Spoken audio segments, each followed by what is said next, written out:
Hi అండి, మన Shri Sai క్రియేషన్స్లో new stock వచ్చేసిందనమాట. ఇవి మనకి ఈసారి పార్సిల్ బాగా లేట్ అయిపోయిందండి, 15 days పట్టిందండి. సో న్యూ స్టాక్ అనమాట ఇవంతాను. ఇవన్నీ వచ్చేసి కలంకారీ ఫ్రాక్స్ అండ్ మల్చందేరి ఉన్నాయి ఫ్రాక్స్లోనే. చాలా డిఫరెంట్గా మనకి సమ్మర్ వేర్ కాటన్ కూడా వచ్చేసినాయి అనమాట. ఇవైతే జామ్దాని ఫ్రాక్స్ అనమాట. చూడండి, డిఫరెంట్గా ఉన్నాయి. ఇవి కోట్ మోడల్లో ఉన్నాయి. మనకి ఇది జార్జెట్ ఇవ్వండి, జార్జెట్ మీద ఇవి వచ్చేసినాయి అనమాట. 2 colors వర్క్ వచ్చేసిద్ది పైన జార్జెట్ మీద. ఇవన్నీ కూడా మనకి గజీ సిల్క్లో 3 piece సెట్స్. మనకి పార్టీ వేరీ కూడా ఉన్నాయన్నమాట వీటిల్లోనే. సో ఇవన్నీ కూడాను జార్జెట్ మీద మన ఓన్ కస్టమైజ్ చేయించినవండి. ఇవన్నీ 5 colors.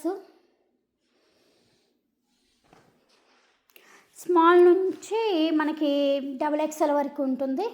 XXL, XXL కూడా వస్తుంది, ఎందుకంటే మనం కదా కస్టమైజ్ చేయించింది. సో మనకి లోపల మార్జిన్ చాలా ఉంటుంది. ఇది వచ్చేసి 3 piece సెట్స్. సో ఇవన్నీ కూడాను మీకు నచ్చినట్లయితే ఒక లైక్ చేయండి. మీకు వీటి డీటెయిల్స్ కావాలి అంటే కామెంట్ చేయండి. మన పేజ్ని ఫాలో అవ్వని వాళ్ళు ఉంటే ఫాలో అవ్వండి. ఓకేనా అండి? థ్యాంక్ యూ అండి. Thank you, bye.